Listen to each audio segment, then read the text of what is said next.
हर हर महादेव। जय शिव शंकर। भक्तों आज एकादशी है, यानी निर्जला एकादशी है। आइए जानते हैं इस दिन क्या है श्रीमद् भागवत कथा का महत्व और 7 दिन ही क्यों करवाते हैं यह कथा। श्रीमद् भागवत पुराण को भगवान श्री कृष्ण का साहित्यिक अवतार माना जाता है। जी हाँ भक्तों, श्रीमद् भागवत कथा सुनने से आध्यात्मिक विकास और भगवान के प्रति भक्ति गहरी होती है। श्रीमद् भागवत कथा स्वयं की प्रकृति और परम वास्तविकता के बारे में सिखाती है। पंडित गंगाराम शास्त्री ने बताया है कि पौराणिक कथाओं के अनुसार श्रृंगी अपने पिता ऋषि समीक के आश्रम में अन्य ऋषि कुमारों के साथ रहकर अध्ययन कर रहे थे। एक दिन की बात है कि सब विद्यार्थी जंगल को गए हुए थे और आश्रम में समीक ऋषि समाधि में स्वयं अकेले बैठे हुए थे। तभी भक्तों अचानक वहाँ प्यास से व्याकुल राजा परीक्षित आ पहुँचते हैं। वह प्यास से बहुत व्याकुल थे और आश्रम में पानी खोजने लगते हैं। जब उन्हें कहीं से भी पानी नहीं मिलता है तो उन्होंने समाधि में बैठे समीक ऋषि को प्रणाम कर विनम्रता से कहा कि हे मुनि, मुझे प्यास लगी है, कृपा करके मुझे पानी पिला दीजिए। राजा ने मरा सांप ऋषि के गले में डाल दिया क्योंकि ऋषि आंखें नहीं खोलते थे।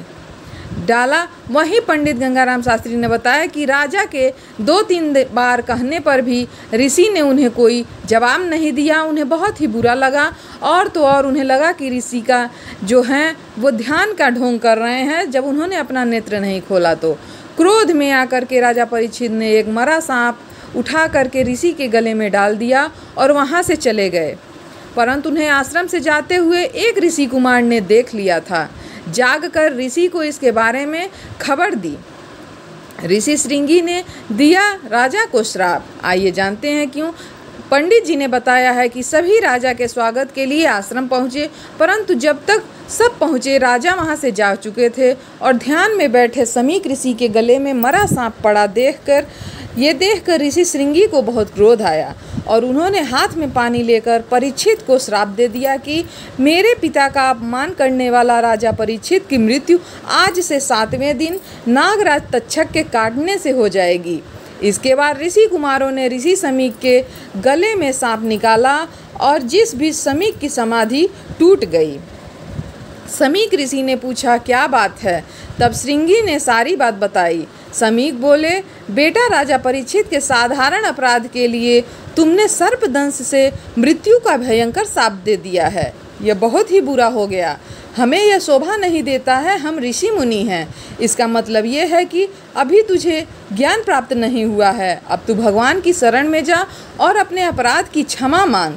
राजा परीक्षित को राजभवन पहुँचते पहुँचते अपने गलती का एहसास हो चुका था। थोड़ी देर बाद समीक ऋषि का एक शिष्य राजा परीक्षित के पास पहुँचा और उसने कहा, राजन, ब्रह्म समाधि में लीन समीक ऋषि की ओर से आपका उचित सत्कार नहीं हो पाया था, जिसका उन्हें बहुत ही ज़्यादा खेद है। किंतु आपने बिना सोचे समझे जो मरा हुआ सांप उनके गले में डाल दिया। इस कारण उनके पुत्र श्रृंगी ने आपको आज से 7वें दिन सांप काटने से मृत्यु का श्राप दे दिया है, जो असत्य झूठा नहीं साबित हो सकता। 7 दिन भागवत कथा सुनाई गई राजा को बचाने के लिए। आइए जानते कैसे। इसलिए वह बोला, इसलिए आप मेरी बातें मान लें तो 7 दिन तक अपना पूरा समय ईश्वर चिंतन में लगाएं ताकि आपको मोक्ष मिल सके। ये सुनकर राजा को संतोष हुआ कि मेरे द्वारा किए गए अपराध के लिए मुझे उचित दंड तो मिलेगा। इसके बाद राजा परीक्षित व्यास पुत्र सुखदेव मुनि के पास पहुँचे और उन्हें भागवत कथा सुनाने के लिए कहा। सुखदेव जी ने परीक्षित को 7 दिन भागवत कथा सुनाई। कहा जाता है कि तभी से भागवत कथा सुनने की परंपरा इस धरती पर प्रारंभ हो गई थी।